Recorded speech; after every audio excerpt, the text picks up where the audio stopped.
বর্ধমান ইউনিভার্সিটির 4th semester Bangla L2 এর প্রশ্নপত্রটির সঙ্গে উত্তরগুলিও আলোচনা করছি। প্রথম প্রশ্নটি হলো, নিচের কোন কবিতাটি সামিল মুক্তক ছন্দে লেখা? উত্তর হচ্ছে বলাকা।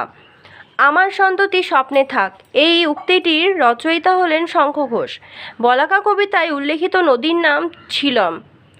জেলে বসে শুধু তাস খেলে। সভায় বক্তৃতা দিয়ে কাদার জন্য কবি পকেটে যা রাখেন সেটি হচ্ছে গ্লিসারিন। পাতিরাম কবিকে যা ভাবেন কনফুসি। দিনের শেষে সন্ধ্যা আসে শিশিরের শব্দের মতো। চুল তার কবেকার অন্ধকার বিদিশার নিশা। পরের প্রশ্ন, বনলতা সেন কবিতায় কবি পথ হাঁটছেন হাজার বছর ধরে। মরণে সহজ নির্বাণ, মরণে চিতানল সহজ নির্বাণ। বিরহ কবিতায় মুহূর্তজীবী বলা হয়েছে মরণকে। বনলতা সেন কবিতায় বনলতা সেনকে বলেছে নাটোরের। প্রার্থনা কবিতায় উৎস যে কবি কাব্যগ্রন্থ সেটি হচ্ছে কুসুমের মাস। প্রার্থনা কবিতায় কবি অজিত দত্ত।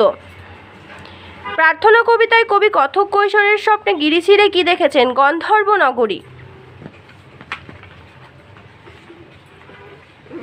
পরের প্রশ্নটি হচ্ছে, মহুয়ার দেশ কবিতায় সূর্য কোথায় এঁকে দেয় আলোর স্তম্ভ? সন্ধ্যার জলস্রোতে। মহুয়ার দেশ কবিতায় যে খনির কথা আছে সেটি হচ্ছে কয়লার খনি। পরাণ মাঝি হাঁক দিয়েছে কবিতার শুরুতে দেখা যায় বৃষ্টি অনেকক্ষণ থেমেছে।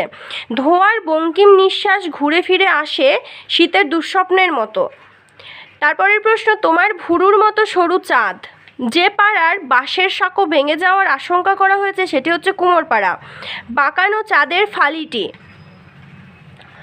এ যুগের চাঁদ বলতে কবি বুঝিয়েছেন কাছ থেকে। বৃষ্টি পড়ে এখানে 12 মাস। আজ বসন্তের শূন্য হাত।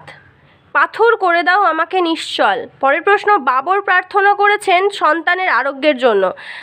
28 নম্বর প্রশ্ন হচ্ছে, অবনী বাড়ি আছো কবিতায় যে ছন্দে রচিত সেটি হচ্ছে কলাবৃত্ত ছন্দে। অবনী বাড়ি আছো কবিতায় কবি ব্যথার মাঝে ঘুমিয়ে পড়েন। এবং 30 নম্বর প্রশ্নটির উত্তর হচ্ছে, দুয়ারেটে ঘুমিয়ে আছে পাড়া।